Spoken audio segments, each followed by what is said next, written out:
Praise the Lord. கர்த்தருக்கு ஸ்தோத்திரம். இந்த மாதத்தில் ஆண்டவர் சொல்லியிருக்கிறாரு, நான் உனக்கு சகாயம் பண்ணுவேன், நான் உனக்கு சகாயராக இருப்பேன்.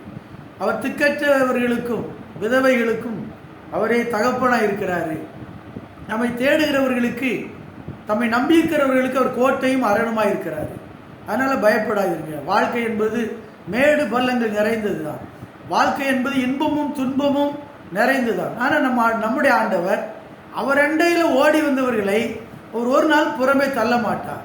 என் முகத்தை தேடுங்கள் என்று சொல்லி நம்ம கர்த்தரை தேடணும். ரொம்ப முக்கியமாக ஆண்டவர் சகாயத்தை எப்படிலாம் தாராரு, எதன் மூலமாய் சகாயம் பண்ணுகிறார் தியானித்து வருவார். இப்போ நான் உங்களுக்கு பார்க்கிறது சங்கீத புஸ்தகம் 107 சங்கீதம் 20 சொல்லப்பட்டு அவர் தமது வசனத்தை அனுப்பி நம்முடைய நோய்களை குணமாக்குகிறார். வசனம் கர்த்தருடைய வசனம் ராஜரிய பிரமாணம். இது ராஜா தந்த பிரமாணம். அல்லேலூயா.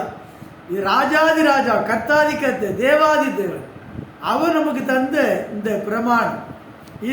இது நமக்கு கிடைத்த ஒரு பொக்கிஷம். கர்த்தருடைய வார்த்தை ஆவியின் ஜீவனமா இருக்கு பாருங்களேன். இருபுறம் கருக்குள்ள பட்டை. அப்போ இந்த வசனத்தை அனுப்பி நோய்களை குணமாக்குகிறார்.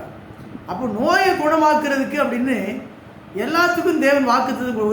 ஒரு வீட்டை எப்படி ஆசீர்வதிக்கணும், அதுக்கு வாக்குத்தத்தம், அதுக்குள்ள வார்த்தையை சொல்லி ஜெபம் பண்ணணும்.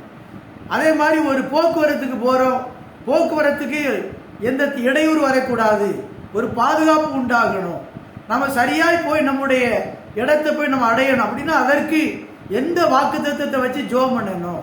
அப்போ நமக்கு நிறைய காரியம் இருக்கு.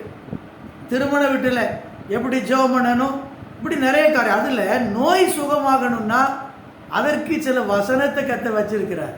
அங்கே நீங்கள் பார்த்தீங்கன்னா என்னுடைய தழும்புகளால் நீங்கள் குணமான 1 பேர் 2:24. அதே மாதிரி ஏசு 53:5 ஆண்டு நம்முடைய மீறுதல் நிமித்தம் அவர் காயப்பட்டார், நம்முடைய அக்கிரம நிமித்தம் நொறுக்கப்பட்டார், நமக்கு சமாதானத்தை உண்டு பண்ணும் ஆக்கினை அவர் மேல் வந்தது, அவருடைய தழும்புகளால் நாம் குணமாகும். அப்போ வசனத்தை அனுப்புகிறார். அந்த ஏற்ற சமயத்தில் சொன்ன வார்த்தையானது வெள்ளித்தட்டில் வைக்கப்பட்ட பொற்புலங்களுக்கு சமானம்.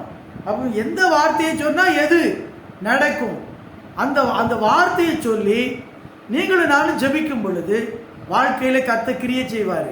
பரிசுத்த ஆவியை இறங்குவார். பரிசுத்த ஆவியானவர் கண்ணீரை துடைப்பார், நோய்களை குணமாக்குவார், நம்முடைய வாழ்க்கையில் ரெட்டிப்பான நன்மையை தருவார்.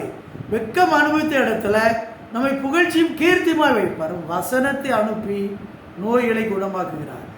அந்த சகாயம் எதில் இருக்குது? வசனத்தில் இருக்கிறது. வசனத்தில் இருக்கிறது.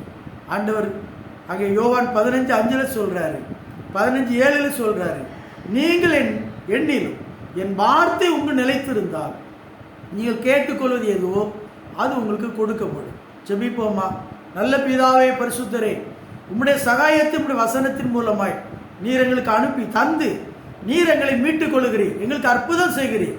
எங்கள் வாழ்க்கையில கர்த்தாவே உம்முடைய நாமத்தை நாங்கள் கண்டு கழிகூற கிருபை செய்கிறீர். ஸ்தோத்திரம். பெரிய காரியம் செய்யும். இயேசுவின் நாமத்தில் பிதாவே.